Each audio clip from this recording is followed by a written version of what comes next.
You're live from New Delhi, you're watching DD India Live, India's voice to the world. I'm Lipakshi Khurana, coming up in the next 30 minutes. Israel reduces troops in South Gaza, leaving just one brigade. Egypt to host fresh talks on a potential ceasefire in the 6-month conflict. Election campaign picks momentum for parliamentary polls in India. Top leaders of various political parties to hold multiple rallies and roadshows to garner support for their candidates. A total solar eclipse is set to occur on Monday. Mexico, US and Canada to witness solar eclipse will not be visible from the Indian subcontinent. And in Indian Premier League, Lucknow Super Giants defeat Gujarat Titans by 33 runs.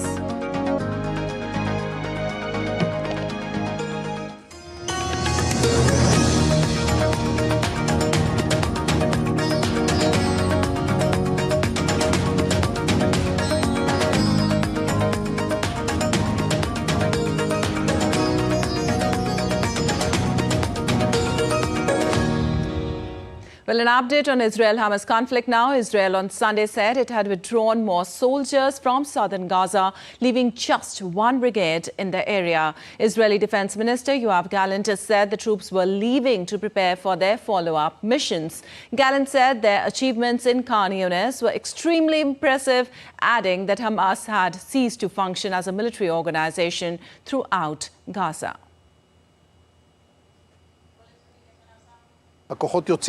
The forces are exiting and preparing for their next missions. We saw examples of such missions in the Shifa operation and also of their coming mission in the Rafah area. Well, US says the Israeli military's troop reduction in the southern Gaza Strip appears to be a rest and refit and not necessarily indicative of any new operations for these troops. In an interview to a news channel, White House National Security spokesperson John Kirby reiterated the United States' position against any ground military operation in Rafah. Kirby's remarks came as Israel's military announced it had withdrawn its forces from Khan Yunis and bringing its troops' presence in the territory to one of the lowest levels since the 6-month conflict began. And Israel's Prime Minister Benjamin Netanyahu said Israel was one step away from victory. Marking the 6 months of the conflict, Netanyahu said Israel would not agree to a ceasefire until the hostages being held in Gaza are released. Netanyahu said that despite growing international pressure, Israel would not give in to extreme demands from terror group Hamas, which sparked the conflict on October 7th with its deadly attack on southern Israel. I made it clear to the international community there will be no ceasefire without the return of hostages. It just won't happen. This is the policy of the Israeli government, and I welcome the fact that the Biden administration made it clear 2 days ago that this is still its position as well. I would like to clarify one more thing. Israel is not the one preventing a deal. Hamas prevents a deal. Israel is ready for a deal. Israel is not ready to surrender.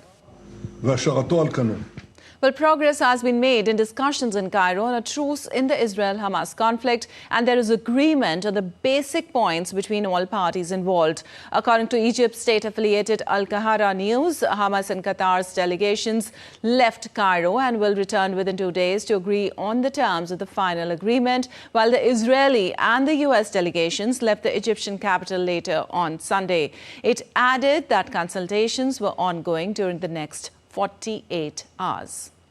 Also, Hamas reiterated on Sunday their demands, including a permanent ceasefire, the withdrawal of Israeli forces from Gaza, a return of the displaced, and an exchange of Palestinian prisoners for Israeli hostages being held in Gaza.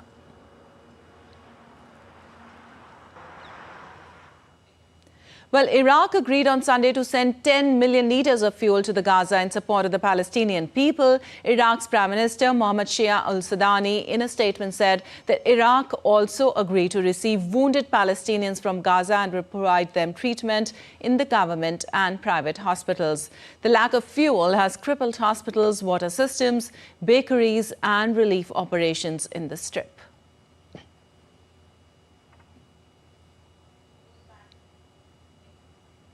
Moving on, thousands of protesters rallied in Jerusalem on Sunday, demanding the release of around 130 hostages still held in Gaza after 6 months of conflict. Freed hostages, relatives of those still in Hamas captivity, and parents of slain soldiers also spoke at a Sunday night demonstration in Jerusalem. Crowds thronging Jerusalem's Kaplan Street carried signs with photos of those kidnapped by Hamas and wearing the iconic yellow ribbon symbolic of the hostages' plight in front of a Knesset lit up in yellow in their honor. While some hostage parents at Sunday's rally called on Prime Minister Benjamin Netanyahu to do more to bring home the hostages, speakers largely kept messages apolitical, focusing on their pain and the urgent need to get their loved ones back home.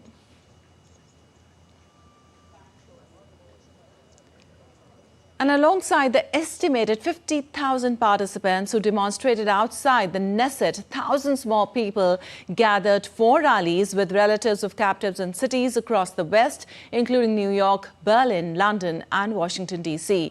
Hundreds gathered in New York City over the weekend, demanding the release of hostages still held by Hamas in Gaza. The demonstration and supporting rallies worldwide came as Israel and Hamas both dispatched delegations to Cairo for a fresh round of talks.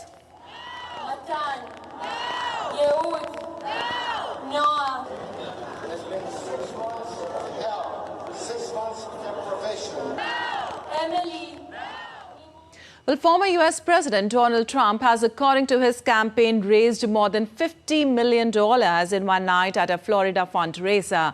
As our Washington correspondent Jagruti Dave reports, Mr. Trump is still playing catch-up on campaign finances with his rival Joe Biden, even though this latest haul is twice what Mr. Biden raised at a New York event last month.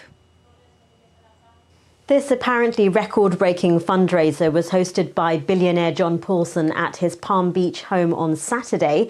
Donald Trump is courting major donors to try and bridge the funding gap between himself and his rival, the US President Joe Biden. According to Mr. Biden's campaign, he went into April with $192 million. That's compared to Donald Trump's $93.1 million. Now, Donald Trump gave a 45-minute speech at this event to an audience of almost 120 people. That's according to some people who were there. And some attendees reportedly donated $814,600 for the event. According to a campaign spokesperson, Donald Trump spoke about issues including immigration, energy, and he called on Joe Biden to debate him. What else do we know about the event? Melania Trump, the former First Lady, was there, as were Donald Trump's former Republican rivals, Vivek Ramaswamy and Senator Tim Scott.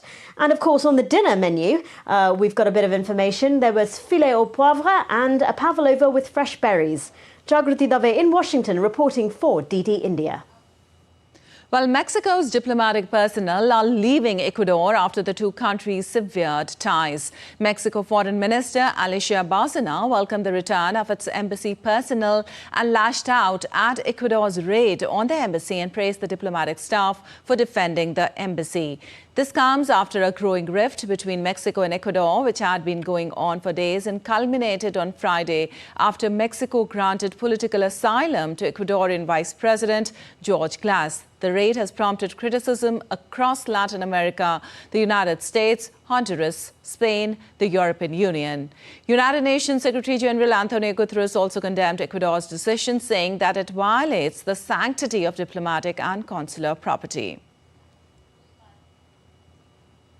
And Russia's Foreign Minister Sergei Lavrov will be on a two-day visit to China on Monday and Tuesday. Lavrov will discuss the Russia-Ukraine conflict and deepening partnership between Moscow and Beijing with Chinese counterpart Wang Yi.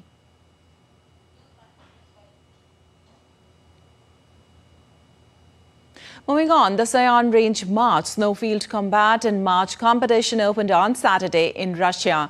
It is part of the International Army Games with 9 teams from 7 countries, including China and Iran, in attendance. On the first day, the teams competed in 6 disciplines such as avalanche search and rescue, casualty delivery and group firing. The Chinese People's Liberation Army dispatched a men's team and a women's team to the competition. The 2-stage competition will last for 2 days and 1 night, during which each team member is required to complete 12 courses and march more than 50 kilometers in the snowfield. The final score will be calculated based on the time spent on finishing the task and penalty points.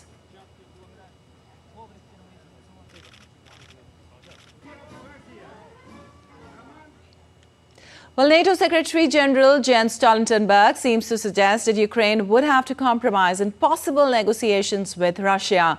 In an interview to the BBC, which was published on Saturday, Stoltenberg clarified that the West would support Ukraine in the long term. He said Western countries would invest in Ukraine's defense capabilities to make it more resilient to future strikes. This report puts recent developments into context.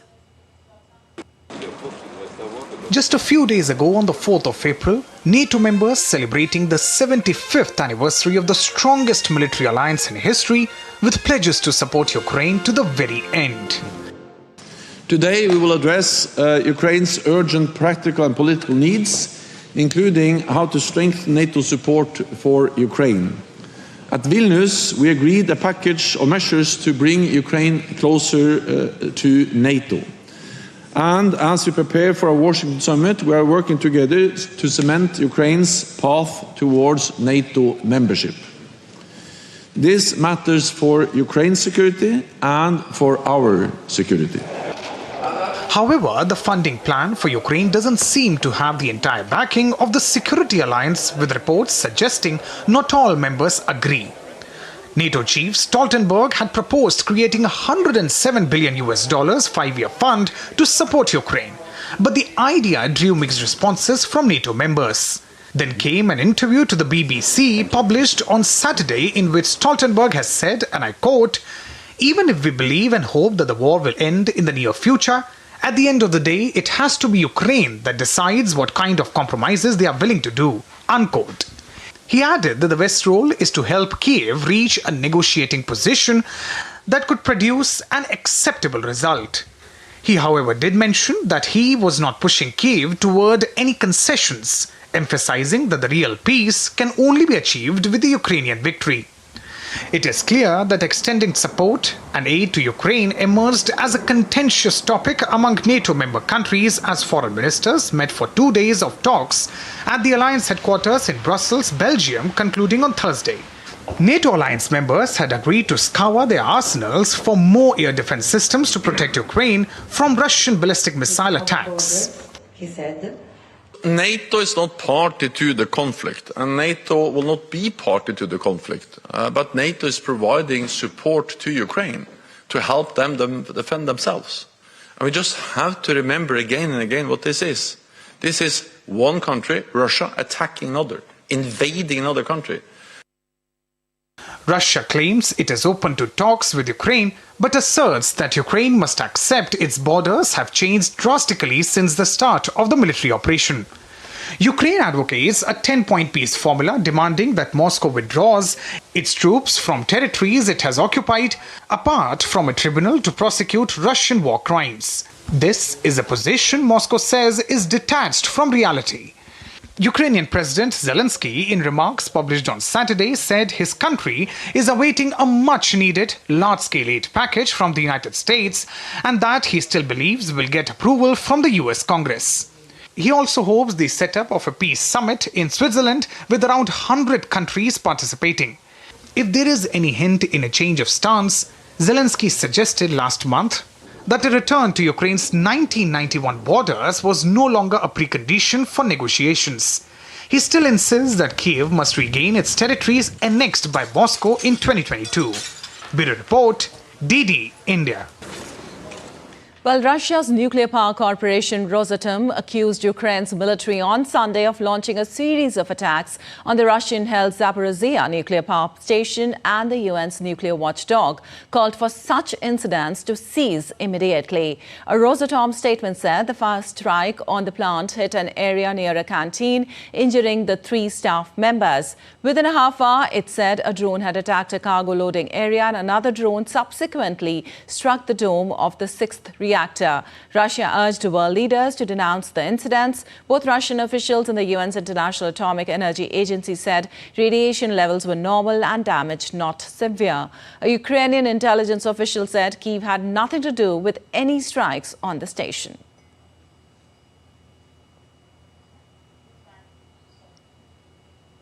Well, the China Coast Guard on Sunday claimed that Philippine vessels trespassed into waters adjacent to the Haoteng Reef in the South China Sea. The Chinese Coast Guard released a video that showed several Filipino fishing vessels fishing at waters surrounding the Haoteng Reef, where Philippine official vessels were also present. A China Coast Guard spokesman said in a statement that the Philippines organized multiple vessels to conduct illegal activities in the waters adjacent to the Haoteng Reef of China's Nansha Islands. Early on Saturday, the Philippines said 2 Chinese Coast Guard vessels harassed Filipino fishing vessels within Manila's exclusive economic zone in the South China Sea. The Philippines and China had several maritime run-ins last month that included the use of water cannon and heated verbal exchanges, which have triggered concern about an escalation at the sea.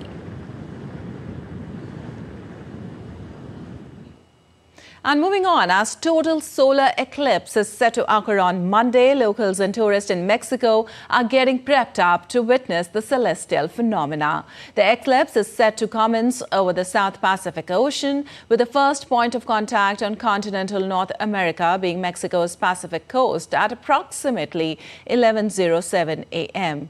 Banners advertising the astronomical event were seen across the city, drawing astronomers and scientists alongside enthusiastic locals. While eclipse enthusiasts who traveled to Texas on Sunday to witness the solar eclipse expressed concerns that bad weather could ruin the astronomical spectacle. Came down here for the eclipse. We're keeping our fingers crossed for the weather. I've been looking for the weather forecast. I'm really hopeful that today it's going to be a very good day. You know, I really have high hopes. I got the certified safety eyewear. I got UV filters for my camera. Of course, I'm hoping for clear skies so we can see the event in totality.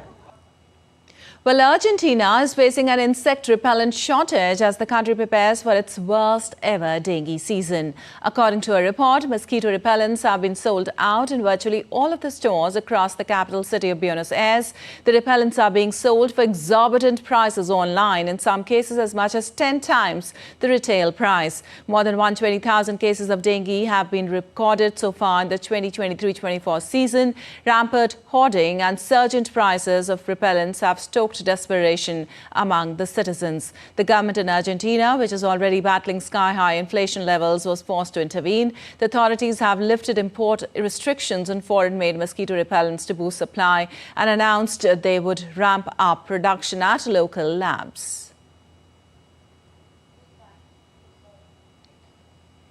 And following the floods caused by the breach of Osk Dam by Europe's 3rd longest river, at least 10,000 homes are affected and thousands are forced to evacuate as flood waters began to rise in 2 cities in Russia's Ural Mountains on Sunday. Russia introduced a federal emergency situation in the southern Orenburg region, where the Ural River has flooded Osk and now threatens the main city. While residents of Kurgan city are also ordered to evacuate urgently, torrential rain caused the dam to burst Friday night, with authorities saying more heavy rainfall will cause water levels to continue to rise. And still to come on this edition of DD India Live.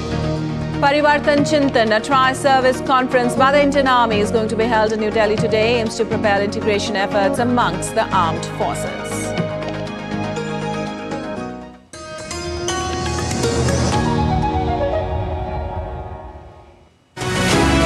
The the land of Dravidians, Tamil Nadu goes to polls in one go. How will the National Party's alliance face the political heat with the regional satraps? What are the issues that could find resonance among the voters as India decides? Will the vote share increase help the national parties get a foothold in the minds of the people? Watch Why Tamil Nadu Matters on the Great Indian Election at 8:30 p.m. IST and 1500 hours GMT only on TV India.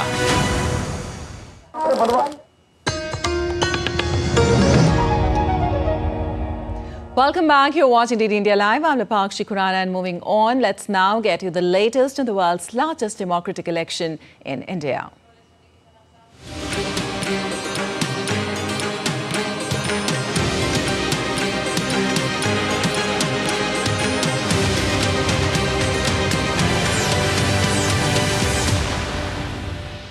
Well, the upcoming general elections have ignited a wave of political activity across India, with parties scrambling to secure victory. Prime Minister Narendra Modi, after a day of campaigning in eastern states of Bihar and West Bengal, will now hold public meetings in Maharashtra's Chandrapur and Chhattisgarh's Bastar.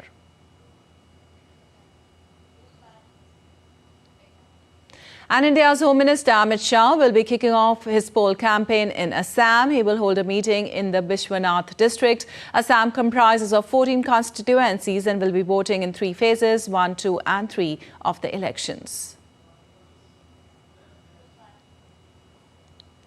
Also, India's Defence Minister Rajnath Singh will begin his campaign in Tamil Nadu and will be there for 2 days. Tamil Nadu will vote in the first phase of elections, that is on 19th of April, and will be contested on 39 seats. Meanwhile, Congress leader Rahul Gandhi is scheduled to hold 2 rallies in Madhya Pradesh. Gandhi will campaign in Mandla and Shahadol districts and will be his first visit to Madhya Pradesh after the announcement of election dates. Madhya Pradesh will vote in 4 phases in the 1st, 2nd and 3rd, 4th on April 19th, 22nd and May 7th and 13th respectively. The central state of India accounts for 29 seats in general elections. Also, Congress leader Sachin Pilot is also scheduled to address election public meetings in the state of Rajasthan. He will be visiting Sikar, Junjunu, Jaipur Rural and Arwal.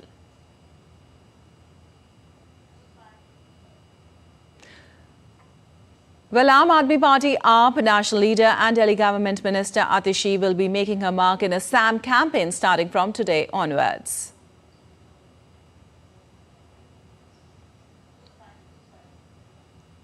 And now let's take a look at other stories making news today. Sunday marked the UN International Day of Reflection on the 1994 genocide against the Tutsi in Rwanda. In solidarity with the people of Rwanda, India lit up the Qutub Minar in New Delhi. Secretary Damu Ravi represented India at the 30th commemoration of the genocide in Kigali.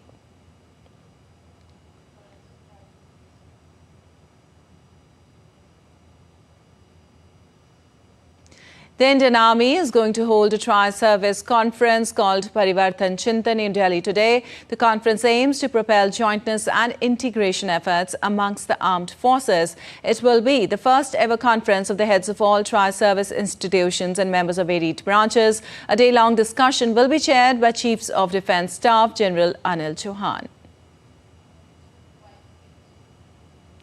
India's naval transmitting station commemorated its 55th anniversary in Visakhapatnam on Sunday. The event included various activities, including interdepartmental sports competition, tug-of-war, best garden competition and clean-up drive, with cultural show featuring in-house performances by unit personnel and their family members. India Meteorological Department predicted light to moderate rainfall accompanied by thunderstorms and hailstorms over east, central and peninsular India for the next 4 days. Scattered to fairly widespread moderate rainfall will occur over various regions including Madhya Pradesh, Chhattisgarh, West Bengal, Odisha and Maharashtra till Thursday. And in sports, Lucknow Super Giants defeated Gujarat Titans by 33 runs in the IPL 2024 match at Ekana Cricket Stadium on Sunday. The Gujarat side could not mount a strong chase of 164 and it ended at 130 all out as LSG's pacer Yash Thakur 5 for 30 and spinner Krunal Pandya 3 for 11 came up with impactful performance. Yash also became the first bowler in IPL 2024 to bowl a double wicket maiden. For Gujarat, only opener B-Sai Sudarshan could offer some resistance. Earlier, Marcus Stoinis made a fine 50 as LSG made 163 for 5. LSG rode on Stoinis' solid effort to reach a par total. Other contributions came from skipper KL Rahul and Nicholas Pooran. For GT, pacers Umesh Yadav and Darshan Nalkande took 2 wickets apiece. And Mumbai Indians ended its third match losing streak this season after they trounced the Delhi Capitals by 29 runs on Sunday in Mumbai to clinch their maiden win. The host posted 234 for the loss of 5 wickets after Romario Shepherd smashed 32 runs in the final over of the T20 cricket match. Shepherd come out of nowhere to slam a 10-ball 39. Shepherd and Tim David added 53 runs in the last 3 overs to help Mumbai Indians set up the imposing total. In reply, Delhi Capitals lost opener David Warner earlier, though Prithvi Shaw and Abhishek Porel added 98 runs to keep the visitors in the hunt, but other batters failed to measure up the challenge. Jasprit Bumrah snapped up both Shaw and Porel to put the brakes on Capital's scoring rate. As the run rate began to mount, Tristan Tubb went ballistic to make 25 ball 71 not out. The right-handed batter smacked as many as 7 sixes and 3 fours, but his effort could only reduce the margin of defeat for Delhi, who lost a flurry of wickets towards the end to finish at 205 for 8. And Liverpool squandered the opportunity to return to the top of the Premier League as they were held to a draw in another Old Trafford thriller with Manchester United. Manager Jurgen Klopp and his players paid the price for missing numerous chances, having overrun the host for long periods. Liverpool only had a Luis Diaz strike to show for almost total first-half superiority, in which they had 15 shots to none from United. Liverpool now lies second behind leaders Arsenal on goal difference, with Manchester City a point further back in the third place. And in men's hockey, India went down against Australia 2-4 in the second match of the 5-match series in Perth on Sunday. India led at the half-time 2-1 despite trailing to an early goal. Drag flicks from Jugraj Singh and Harmanpreet Singh put them in a good position, but in a third-quarter blitz, the Australians stormed back to score 3 goals. For Australia, Jeremy Hayward scored a bronze, while Anderson Jacob and Nathan Epthromis netted 1 goal each. India now trailed the 5-match hockey test series by 0-2 after they were thrashed 5-1 in the opening match. Well, that's all for this edition of DD India Live, but let us know your thoughts on the news of the day. You can connect with us on Facebook, X, formerly known as Twitter and Instagram. We'll be back with more news as it breaks here on DD India. I'm Vipakshi Khurana from all of us here in Delhi. Thanks for watching DD India Live.